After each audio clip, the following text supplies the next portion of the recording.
iPhone 13 on us for every customer, current, new, everyone, to show the love. How about sushi? I just had sushi for lunch yesterday. How about tacos? Automatic emergency braking, one of 6 advanced safety features standard on every 2022 Chevy Equinox. Find new technology. Find new roads. Chevrolet.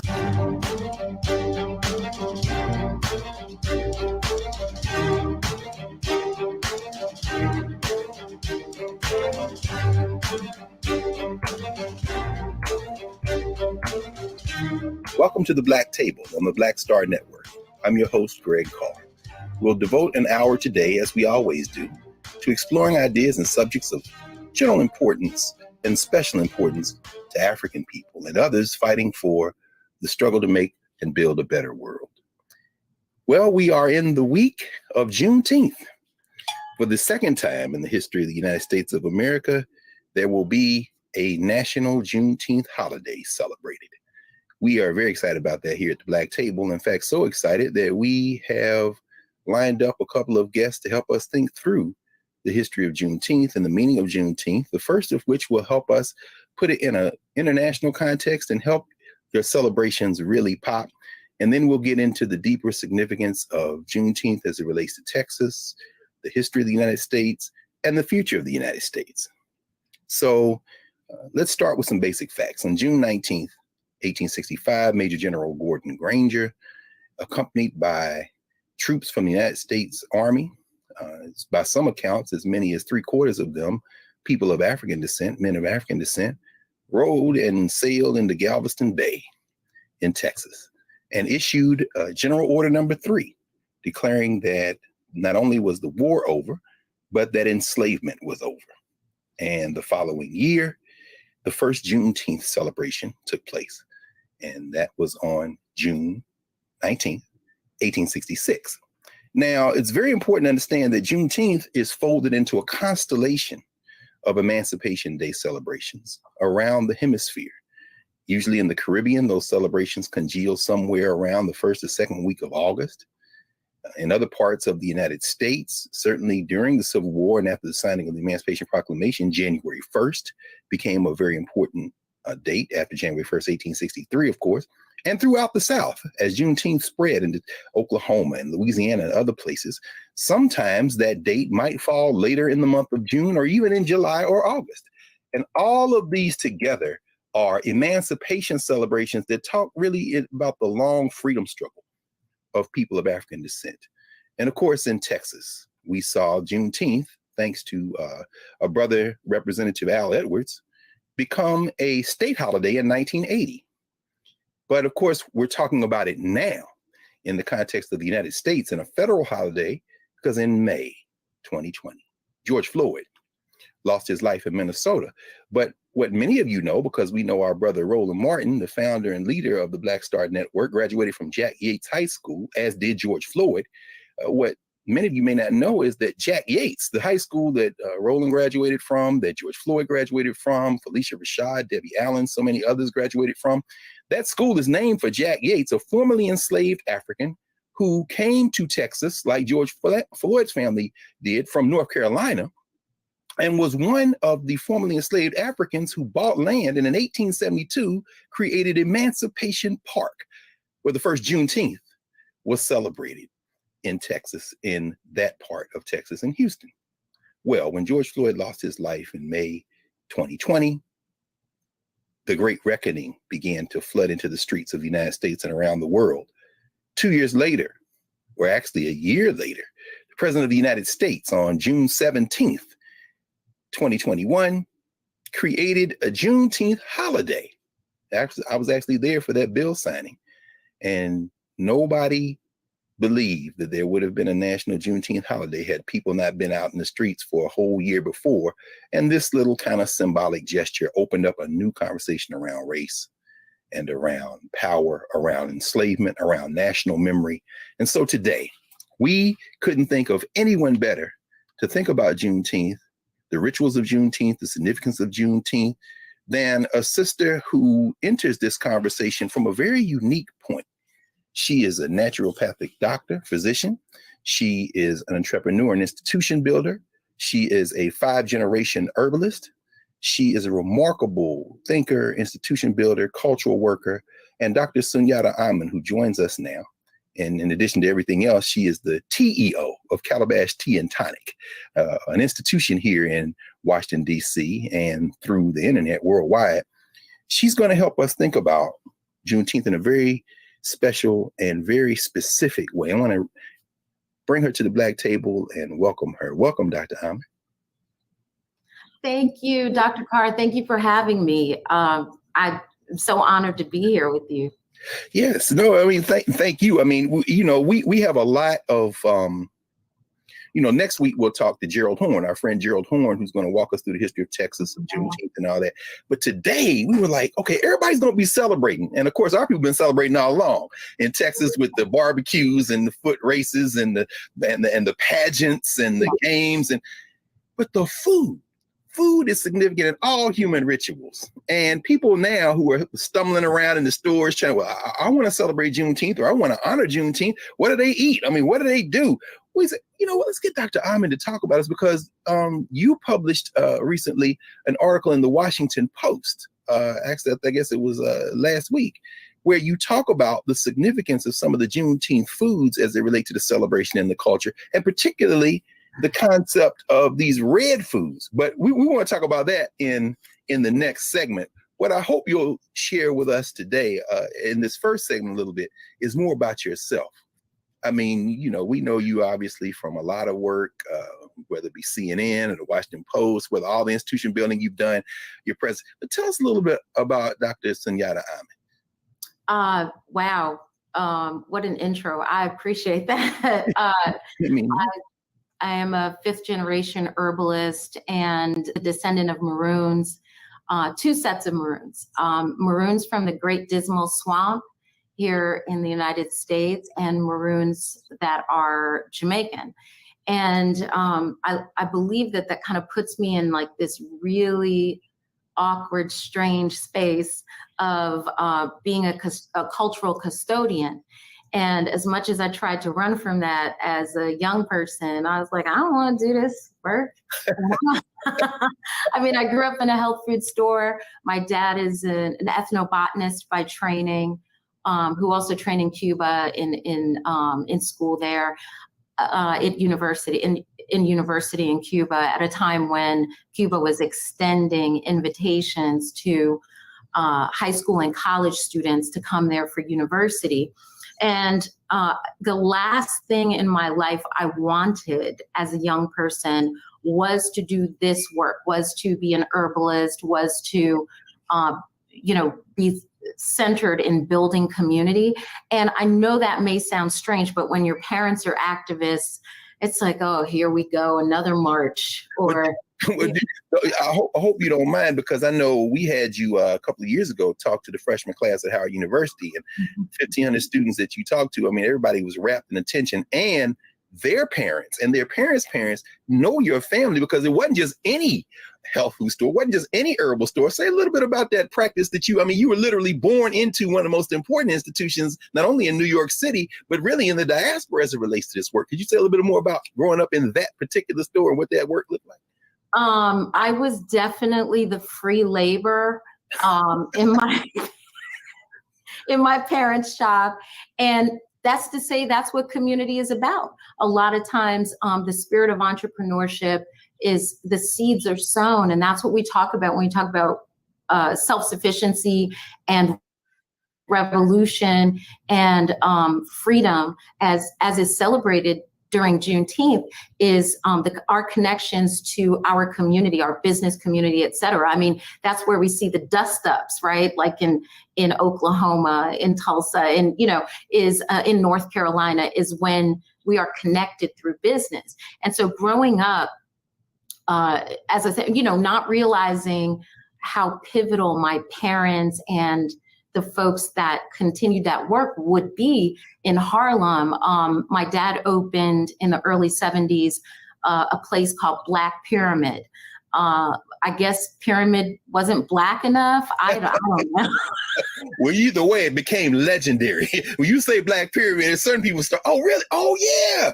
So, right. And the offshoot of that was Tree of Life. Yes.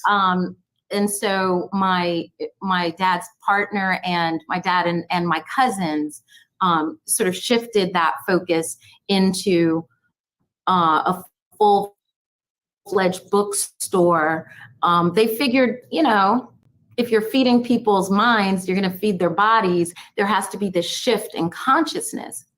And so that store existed for maybe 25 years, and then Tree of Life up until, not so long ago. And these became bastions in the community. My dad opened 3 stores ultimately, and what I find is that people do come to me and say, oh, I know that place, or I bought books there, or I ate at the juice bar in there, and it is only as I became a little bit older young adult that I realized the importance of that particular thing, in which I had pushed away from me. So every time I thought I was getting out, they pulled me back in. Well, you know what? I think what we might want to do now, why don't we do this? Why don't we pause and come back in the second block, and then we can get into not only your apprenticeships, but then open that into how, when we're going to have this conversation about the significance of the Juneteenth foods, all of this background and all this momentum you are now able to empty into these rituals and help us understand what we're actually putting in our bodies for this ritual holiday. So we'll be back in a moment with our guest, Dr. Sunyatta Amen, the TEO of Calabash Tea and Tonic, and the history of Juneteenth through the foods of Juneteenth. Back in a moment at the Black Table.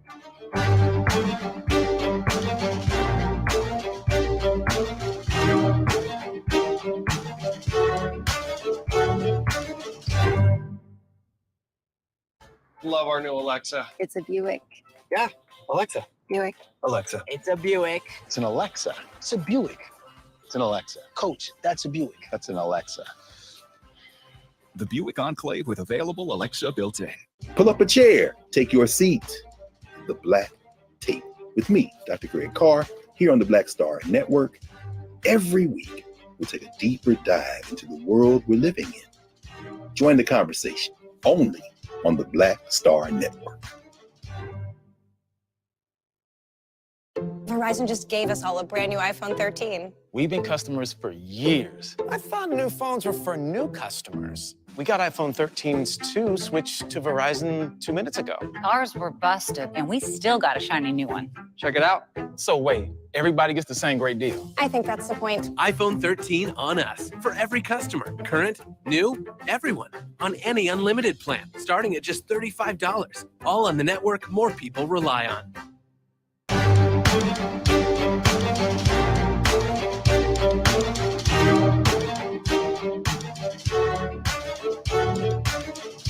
Welcome back to the Black Table. I'm Greg Carr here on the Black Star Network.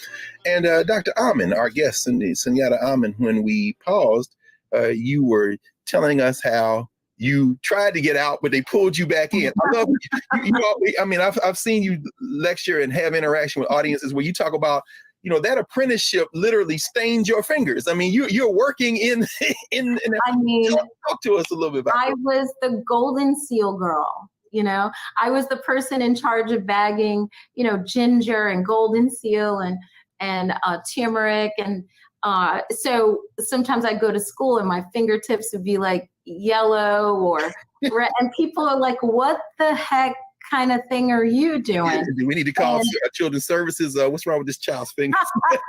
No, what's going on?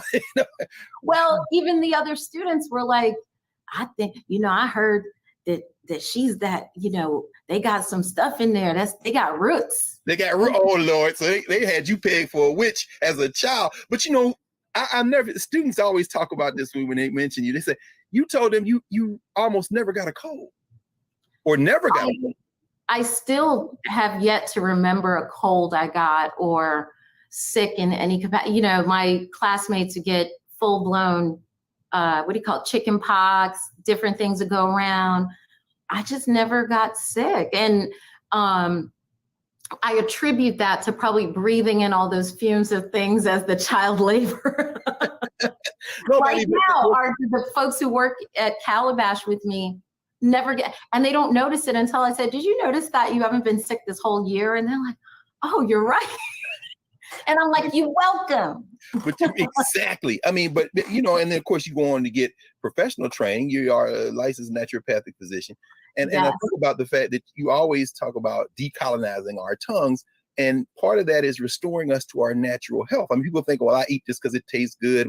But you always remind us, and I'm there because, I'm drinking out of my Decolonize Your Tongue. Okay.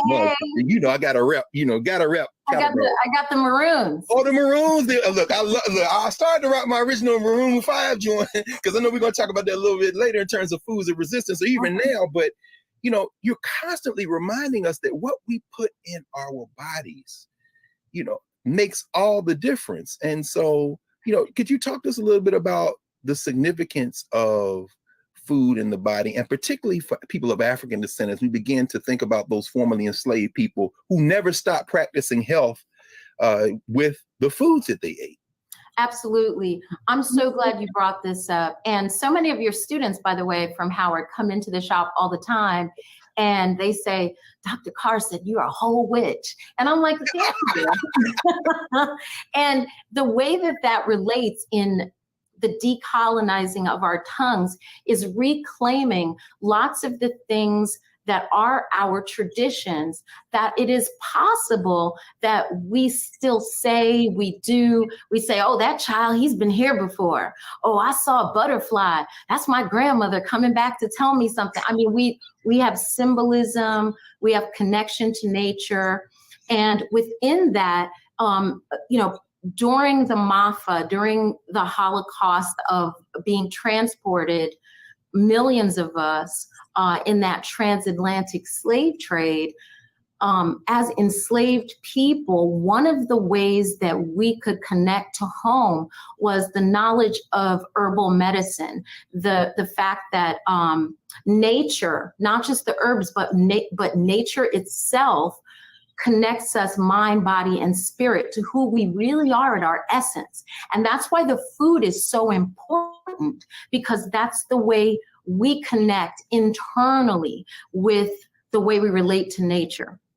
And so many things were taken from us. And even in places where we were forbidden to drum or to practice traditional Yoruba ceremony or traditional Akan things, or we must remember many of us were Muslim, being taken, many imams and many Sufis, and you know that in the New World, in general in life, if you think about it, everything you can do to a person, you can try to control a person. But one thing that you can't really control is food. People decide they're not going to eat, or people who feel put upon decide, I'm not eating, or I am eating my feelings, or I'm not going to eat because I feel a certain way. It is something you can control as an individual. So one of the ways that we take personal power, even if it's in a disordered fashion, even as modern people in disorder, is the control of what we eat or do not eat. And that is a revolutionary act, for better or worse. It is a matter of taking back wresting control. And so when we talk about what we ate from a diasporic perspective post transatlantic slavery, or even during that time, right? Because that was hundreds of years in the making, that we could approximate what we were used to before, and it's its own act of resistance. It's its own decolonizing or resistance to colonization that we're exercising at that point. So if we think about the Maroons, Dr. Carr, I mean, this is one of your loves and specialties, our connection, you know, Queen Nanny, who's on our cup, right? Yes. Or Zumbi, Kojo, you know, Makandal, Dutty Bookman. We talk about how many of them, there's the success of their revolutionary acts, Harriet Tubman, lots of folks, that it had to do with their responsibility to nature and our connectivity to nature that allowed them. And so it's said that, oh, this one practiced voodoo and they had herbs at their disposal, and this one gave herbs to their troops so that they were emboldened and strengthened. This is the food they ate. This is the sacrifices they left to the African spirits that are related to food for us. There's no way to separate it. And so in that context, as we even come to things like Juneteenth, as we come to other celebratory things that we hold in our communities, food is absolutely pivotal. Well, let's continue that momentum as you're talking. And of course, as you talk about all those places you brought in, Jamaica and Cuba and Haiti, and put that right where we can now see this momentum of resistance, literally through with the foods that we ate. In the article you wrote on the 15th of June in the Washington Post, one of the things you talked about. That comes out tomorrow, actually. What you guys got was the preview. Ah, wonderful. Oh, that's perfect. So then that's right in the rhythm then. All right. So you all out in the food section tomorrow. On Thursday, it comes out on Wednesday. June 15th. Yes. So by the time folks are seeing this, it will have already come out. So you all can now access the Washington Post and see this article. And so in it, you talk about several of those herbs, those plants, and you focus in on hibiscus. And you write hibiscus plants with a lot of the other botanicals that come from Africa, like ginger and the various spices, as you said, came with us on those ships. And they not only allowed us to continue our practices, they continued to heal us. And of course, coming out of the Caribbean as you do, you also write about how over the last decade plus, that sorrel that so many people in the diaspora enjoy, it has medicinal benefits. Could you talk a little bit about what makes the red and some of these red drinks that we consume, not all of them, as we'll talk about in a minute, but some of them, what makes them so powerful? And talk about some of those herbs. That's such a great question. Red is a significant ancestral color for us. In many of our West African traditions, red symbolizes ancestral connection and power through blood connections. And that connection doesn't have to be people you're related to. Is symbolic. And so when you talk about Shango, when you talk about Alegua, whose bracelets I have on now, both of those deities, but we talk about red being a color of power. When people get married, they're often wearing red, not white. People are there is red involved in ceremony and palm wine and cola. I know Coca-Cola made this formula that people associate cola with brown, but that's because it's been dyed brown. But the truth is that cola nut, you have white colas, red cola nuts. It's those are associated with divination, with asking the creator, what's the next step, or how do I go forward? And wait, Prof, before we go, I don't want to dwell on this, but just so folk catch that, Coca-Cola, like we drink Coca-Cola, that has roots in the Caribbean as well?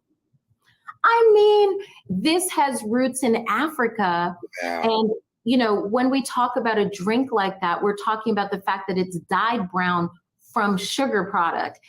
It is sweet from sugar product. It is spiced, seasoned with cola nuts, which are traditional to us in West Africa, right? It is even when they used to put cocaine in it, it was coca leaves that are indigenous to, South America, until they got busted with that. And they were like, you can't put that in. Okay, I didn't want to, look, hey, you all, Dr. Amen's coming back to the black table. I'm just going to claim that right now because we're going to have to do a whole thing just around Coca-Cola and imperialism and Africa and the Caribbean. I didn't want anybody to miss that footnote. So that's a teaser for the next time you come. Anyway, I didn't stop your momentum. Okay, so. No, I love that. I would love to come back and just talk about the colonization of our indigenous foods that are now superfoods in Whole Foods, and just coming forward on that. So I love that you've asked this question, and our interconnectivity, wherever you see that hibiscus plant and these other indigenous West African plants, wherever they're growing, wherever you spy them, you're seeing Africa. It's the thumbprint. It's the indelible thumbprint, because hibiscus stains whatever it touches, and it has left a fingerprint, a watermark of capitalism, imperialism, enslavement, and resistance. It's leaving its mark.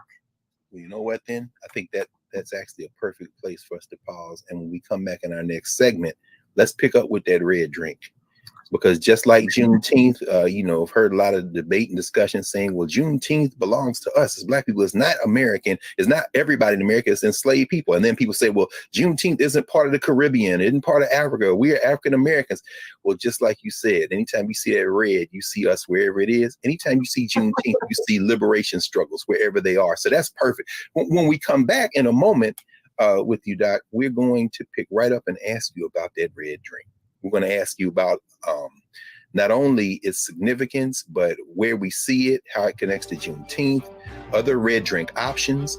And for those of you who have read the Washington Post article, Dr. Amen includes a recipe on how you can brew your own up. But we'll be back in a moment here at the Black Table, Black Star Network. Back in a moment.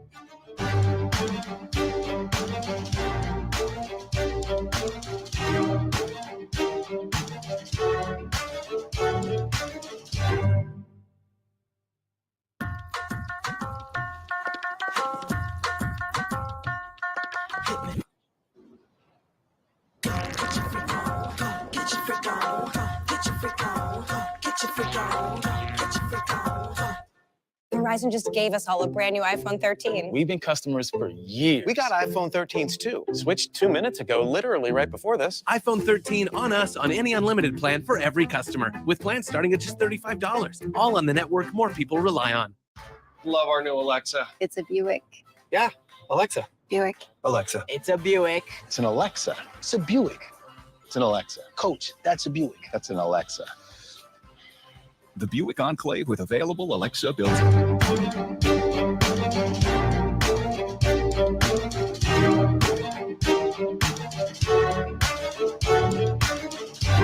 Welcome back to the Black Star Network. Here we are with the Black Table with our guest, Dr. Sunyatta Amen, TEO of Calabash Tea and Tonic. And when we left, you led us right up to the door of that red drink that we see proliferate in Texas. And these Negroes is barbecuing whole hogs. They out here doing all kind of, walk us through some of that food, Dr. Amen, because, in addition to being intimately familiar with the foods of Africa and the diaspora and what is good for us, you also talk a lot about the things that aren't so good for us and how sometimes mixing those things together can have detrimental effects. But talk to us a little bit about this red drink that we see. Red drink, fantastic. Red drink is pivotal to any celebration. As you look throughout the diaspora, you will see red drink appearing over and over in different forms. This has everything to do with our connectivity with West Africa. So this, everywhere you go in it, let's deal with Africa in general, right? I have a list here for you, right? We have Bissap in Senegambia. We have sorrel in the Caribbean. We have Rosella in the Horn of Africa and Italy. It spread to Italy. And the Middle East, they call it Rosella, or so-called Middle East arbitrary geopolitical term. Yes. Let's not forget that. Yes. In Egypt, you're going to call it karkade. Oh, that's my favorite. Yeah, anytime we go to Egypt, I know you've been there many times, me too. We get off the plane looking for that karkade. And they're ready to give it to you because no question. It's a celebration that you're coming home. Yes. And people, we always warn the folks to travel with us. If you're on blood pressure medicine, you better be careful, because if that thing starts tasting good to you, you can mess up your medication because it lowers your blood pressure.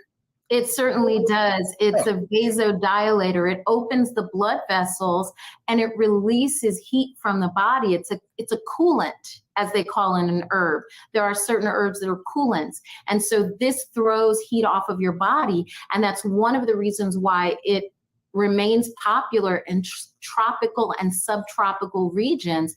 And as we look at it translating over into different drinks here, but even used, hibiscus is associated with cooling, with healing, with our ability to survive in inhuman conditions, to be worked to death on plantations in high heats.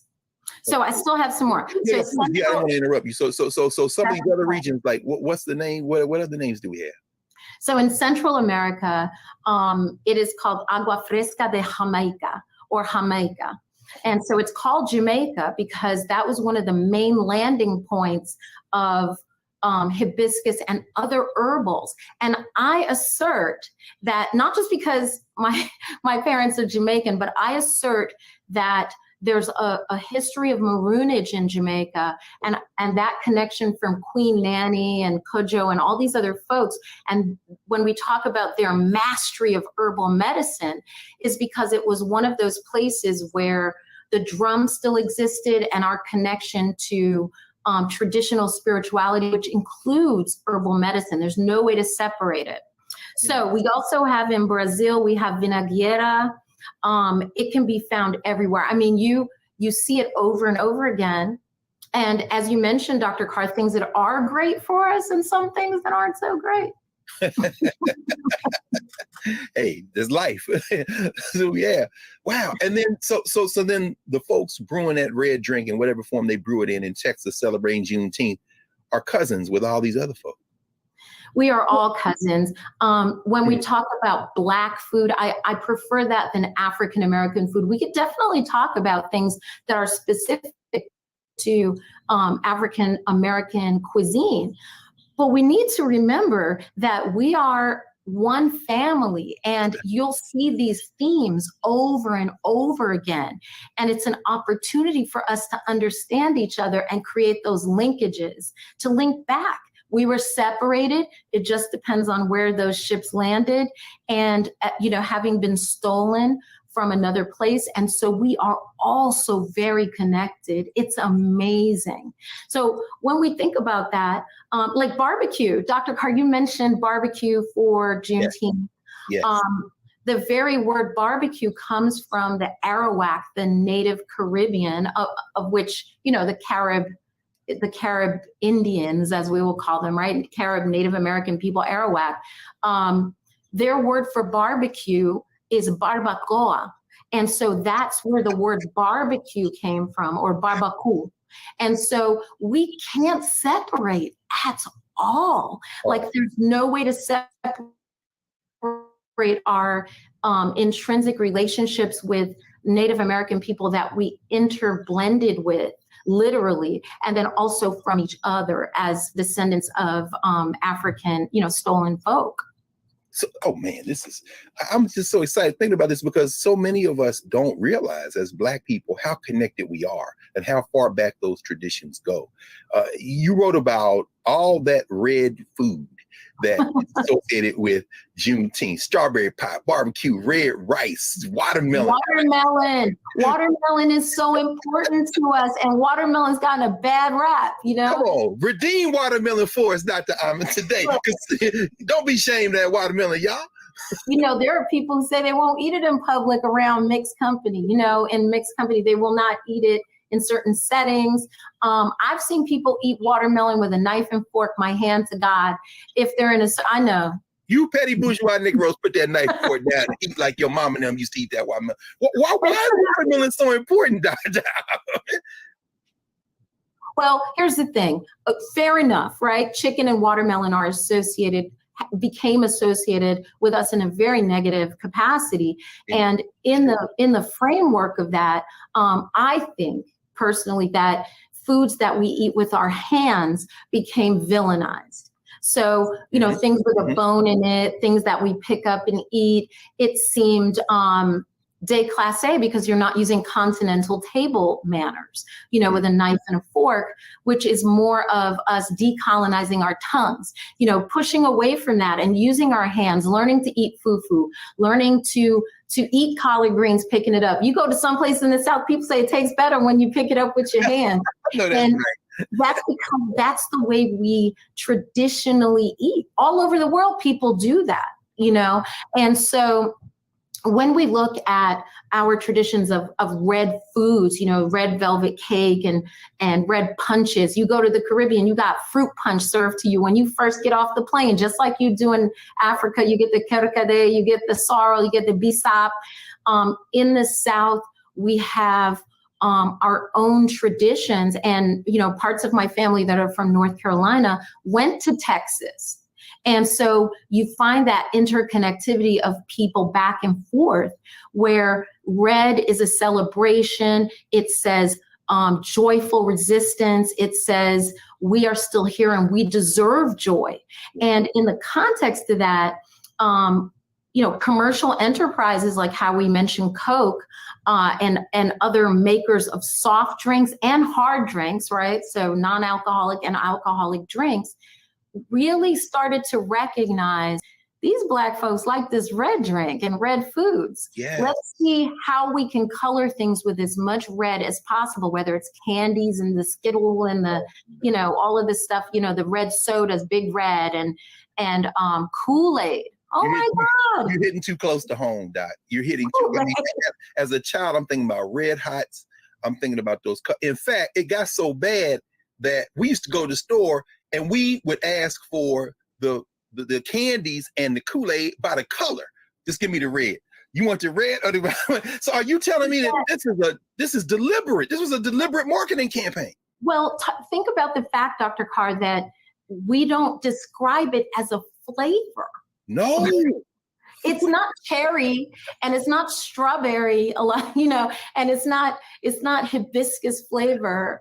It's red flavored. Right. That's how much we love the color red, especially in the drinks and the candies, like being associated with it's in our soul, it's in our DNA. It's one of those DNA memories, those places that are buried deep in us. So a company can sell you those little nasty, you remember those little links that sat on the counter? Yeah. Growing up in New York, they had the bodega and they had the little, you know what I mean? Yeah. And it pulled it out of the thing. I was like, what is that? What is that? And look, all the hood joints, I know, because all our Philly fam lived in Philly for a long time. Them quarter waters, it's a reason they colored that way. You write about that in the article. The quarter water. You got the Kool-Aid is a red. It's not even called the color it is. Kool-Aid doesn't call it red. My God. We call it red. We call it red. Water ice in Philly. What y'all call it in New York? In Philly, they call it water ice. But they push like the Italian ice. Yeah, Italian ice. But it's like, you call it by the color. Give me the I want red. the blue. I want the red. Red. And you could tell because everyone would walk around with a red tongue. Their tongue and their mouth was red. We didn't care, And so when we talk about large food corporations recognizing our love for these things, Juneteenth factors into that, in that so much of our celebration there in the Caribbean with sorrel and pushing into our northern loves for red, it's like they say, oh, wait a minute, we can market this as a thing specifically to people of color. Why don't we, when we come back in our last section now, why don't we come back with the implications of this? Because as we know, this is all new territory for us. These rituals that you have practiced and seen and inherited from the Caribbean, from Latin America. Now this one here in the United States, Juneteenth, has been nationalized and in a kind of struggle over what it means to remember what it means. And we already see the first forays into our community from these corporations as it relates to Juneteenth. So why don't we, when we come back in our last segment, help our viewers think through what it means to celebrate Juneteenth through the food, what it means to protect and extend our traditions, and how we can link our institutions so that we can always preserve the best of these rituals. So we'll be back with Dr. Sunyatta Amen, and we'll be talking more about Juneteenth and these foods at the Black Table. Back in a moment.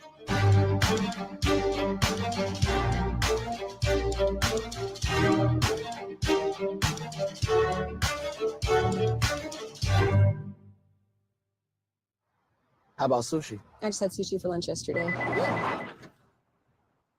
How about tacos? Automatic emergency braking, one of 6 advanced safety features standard on every 2022 Chevy Equinox. Find new technology. Find new roads. Chevrolet.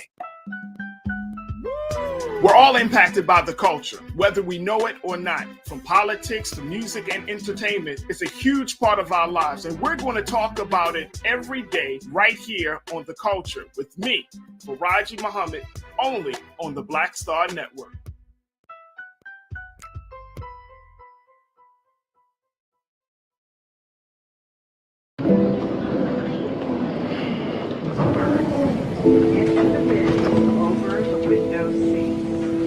These are the only bins that will accommodate larger overboard.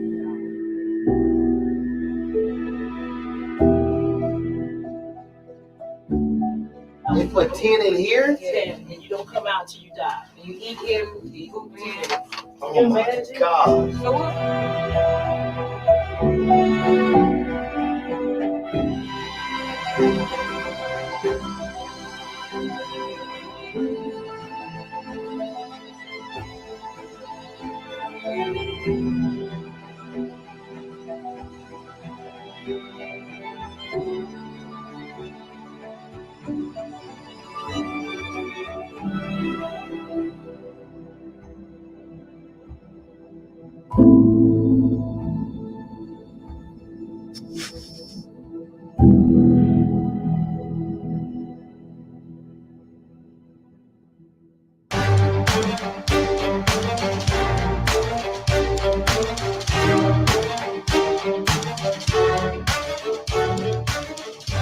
Welcome back to the Black Table.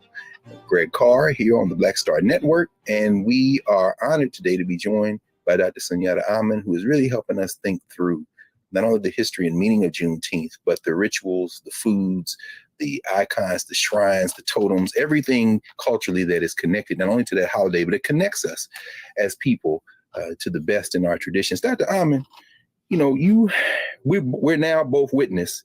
Certainly after everything shut down, you and the Calabash team went online and expanded. A lot of people be watching this from around the world, watching this broadcast. You led us right up to the horns of a dilemma now, because a lot of people now are going to be wanting to celebrate Juneteenth. I mean, I know that's one of the reasons that you wrote for a broader audience to help people introduce people. But there's some pitfalls probably associated with that. Could you talk to us a little bit more about that? You started at the end of the last segment talking about this, the market coming in and saying, oh, we can exploit this. What do you see going forward? This is a great question. Just like we see traditional superfoods making their way into the marketplace, you name it, matcha and maca and hibiscus and, mushroom and, all of these foods that are now foraged, which we just call going out in the woods behind our house and grandmother said, bring back that pokeweed and let's make a salad. Right. Yes. So what we do see is things like this Juneteenth ice cream dust up that occurred, where our foods start to get marketed back to us. They didn't even let that joint, no pun intended, cool off. They didn't let it cool off. How about that? And it was too soon because they received the backlash. Like, what? Juneteenth? But they're going to be back, aren't they? Oh, yeah, definitely. We're going to start to see more Juneteenth sales and lots of things revolving around food, because that's a huge part of the tradition. And as we said, these red foods, we're going to see it more and more. And it's going to go in it's going to be a soft sell where it'll start with foods that we're accustomed to being red, like we talked about earlier. And then it's going to move into certain kinds of product. And what ends up happening a lot of times is if they can get a Black representative, then that person will introduce it. And that's where they messed up, to be honest, with the ice cream. It's funny you say that, Doc. At the bill signing last year, they had Mother Opal Lee, the elder who is, largely associated with helping, push along with a lot of other folks. Yeah. And we were standing there. Here's Congressional Black Caucus, and the President of the United States signed that, Vice President Harris, and I'm standing in the back with the cats that guard the place, which, as we know, are Black and brown people. And I'm standing between these two police officers. One young sister, she said, I'm from Texas. We've been celebrating this all along. And the brother was like, right? I said, what y'all think's about to happen? And they both just shook their heads and started laughing. Right. I mean, this is a ritual like all the other ones you're describing. It's from the people. So how can we protect it? I mean, what are we talking about at this point? It definitely is. It's one of our traditions, and Texas is one of those pivotal places in terms of how it got its name, how that celebration has continued for all this time, and people need to acknowledge that. What we look at as a whole is that we do not want to be sold to in this consumer fashion, and when we examine it, when we zoom out macroscopically, we're being sold to all the time things that we have proclivities for. We have those proclivities. So what's happening is this will be the latest in that set of things. And red foods had already been marketed to us, but now there'll be an excuse that takes it out of the quarter water and the now-a-latest, the watermelon now-a-latest, and the hot link sausage on the counter, so it'll start shifting from the Kool-Aid into more palatable, sorbets and things that seem a little classier than what we were used to as children being marketed to. And so we'll see a push into those spaces. Now, what I do think is fascinating is the amount of Black chefs who are coming out with recipes, who are saying, this is something to celebrate. Even if I'm not from Texas, I'm going to give you what's from my place that is right along lines with that. From the Caribbean, I'm going to give you this sorrel, because I will say that I feel like our love of hibiscus drinks, not the things marketed as red, has been pushed forward by Jamaicans and other Caribbean food places that returned our traditions back to us in a North American and like a North American capacity. And that's beautiful, because it's just the snake swallowing its own tail. There is no beginning and no end. It only exists in that capacity because we're from as descendants of the Caribbean, we're from a subtropical environment where that thing grows all the time. Yes. So it's our responsibility to return the healthier version to our folks, instead of just the red liqueurs marketed to us, the red sodas and the other things. I mean, why does the Kool-Aid man have to sound like Louis Armstrong? He's like, oh yeah, right, busting through walls. Right, that's true. No manners. No yeah. Yeah, what is that? Wow, that just, man, you just really are sparking so many memories for me. I mean, we grew up watching that Kool-Aid man bust through those brick walls. And until you said that, it never occurred to me the underlying cultural assumptions and stereotypes. And, I remember many years ago reading Manning Marable's book, How Capitalism Underdeveloped Black America. And that was the first time I read about how the soft drink companies marketed those colors, red and purple, and for the grape and red soda, and how they really tapped into that market very deliberately, and how Black people were the consumers. And I know you know about that. I mean, Dr. Carr, even their logos, McDonald's has red, Wendy's has red, KFC has red. Popeyes, and you name a restaurant, Pizza Hut, any of it, red is pivotal to their marketing to us. Starbucks, green. Okay, so right. You have to know who is green. Right, that's true. Whoa, stop playing. Okay, so we got to come back. People are saying, you know what? I do want to ask you this before we go. You have been and continue to be one of the most successful and nuanced kind of bridge builders without sacrificing anything in terms of cultural integrity and foundation. Help us think through what we should be looking, not only what we should be looking for, but how we can meet this moment in a way that enhances our communities. I mean, you're always looking to teach, regardless of anybody's background, their culture, and we know that this flood of commercialization is coming. How can we, what should we do to meet this moment? And what are you all doing? In fact, at Calabash, you're an institution builder, you're an entrepreneur. How should we move in this new environment this new Juneteenth environment? This is fantastic. Our entrepreneurial spirit, which we've always had, right? Mm-hmm. You go to West Africa, people have their market stalls. The market women run the economy, right?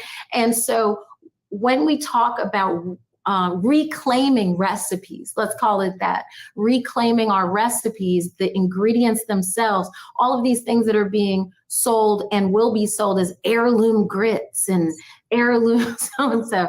And it's only a matter of time. And we already saw it happen with this ice cream debacle. And the other products, right?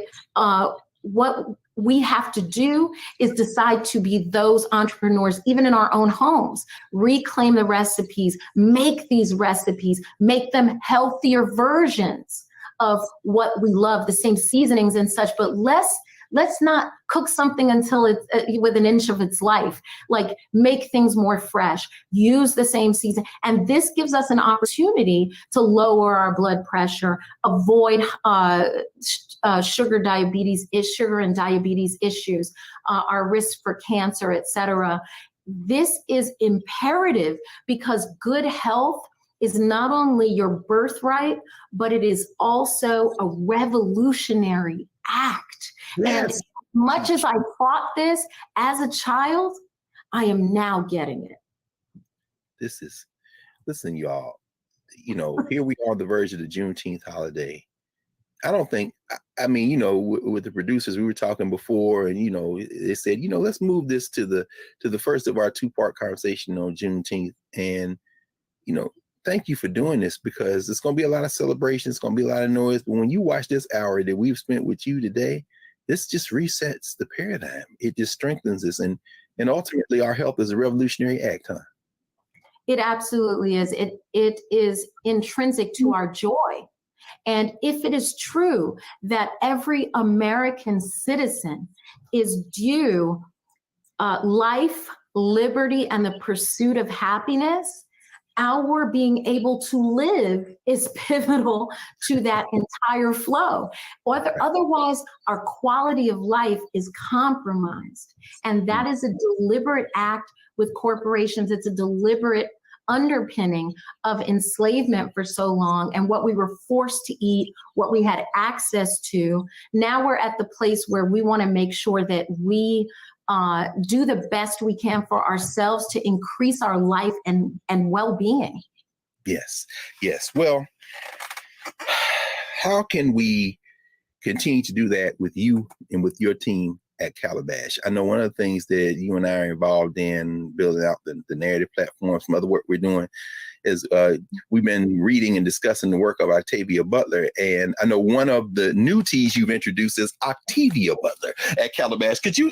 How can we continue to support you and the team at Calabash Tea? And what kind of things you all into that we can share with the Black Table audience today? Well, folks can pop on our website, calabashtea.com. Folks can pop on our Instagram. We love being able to interact and answer questions. We are, we talked about these cultural custodians, like it or not, when we were younger, and we've walked it, we've leaned into it now at this point. And so that's part of it. Is also, we have Harriet's Gun Tea, and we have Garvey's Ghost, and we have actually, I was having Octavia this morning. We have Octavia Butler. We have Oshun's Kiss. Like, we love celebrating our traditional ingredients. I got the little joint. I'm gonna come get my re-up. I got the big joint. Of course you do. You made it. You know what I'm saying? Baby, I'm sorry. We love celebrating. You about to say? Yeah, well, I love the ability to celebrate our ancestors and the people we should give flowers to now. Yes. Through the foods. And that is how we've traditionally functioned, right? So when we talk about our ties and connections to traditional Yoruba and traditional Akan and all of the things that somehow we had to leave a lot of that, we still have it and we can still reconnect. So we're here, we love at Calabash being able to have your cousins. Yes. Well, Dr. Amen, we want to thank you, the whole Black Star Network and the Black Table in particular, for spending this time with us and helping us prepare for the Juneteenth holiday, and beyond that, for really recentering ourselves, for decolonizing our tongues, for healing us. And we hope you'll come back and join us very soon. I appreciate being here. Thank you. Thank you. So we're going to wrap for now, and I'll be back to clear the table in a moment here at the Black Star Network and prepare for next week when we will continue this conversation and put it in a larger geopolitical context with our brother, Dr. Gerald. Back in a moment.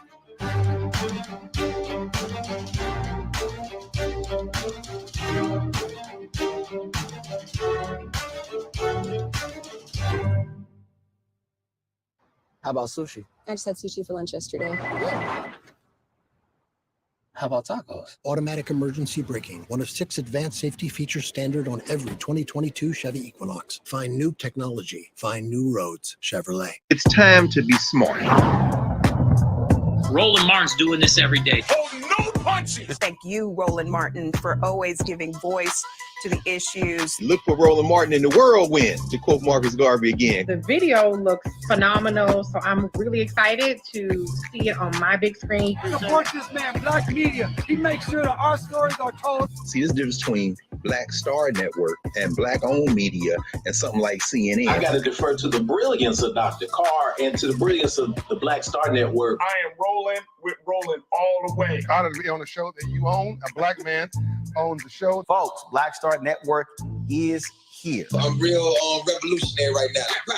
Roland was amazing on that. Stay black. I love y'all. I can't commend you enough about this platform that you've created for us to be able to share who we are, what we're doing in the world, and the impact that we're having. Let's be smart. Bring your eyeballs home. You can't be Black-owned media and be scared. You dig?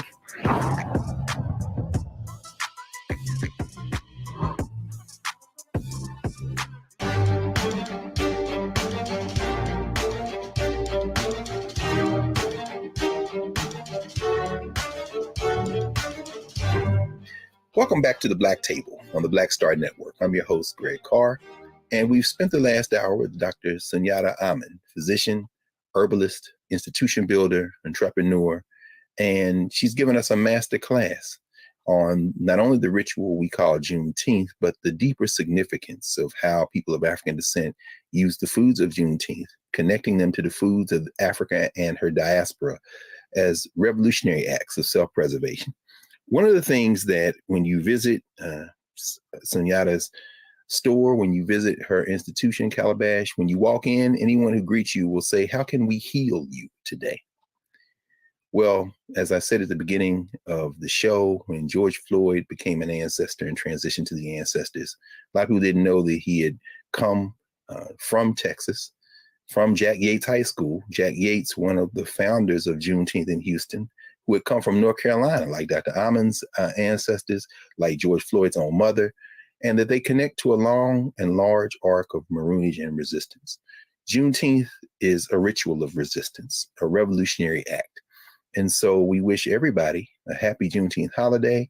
And more and most importantly, we wish everybody a moment to pause, to recenter, to renew, to decolonize your tongue, to heal, and to prepare ourselves for the work that remains. So we'll see you next week back at the Black Table here on the Black Star Network.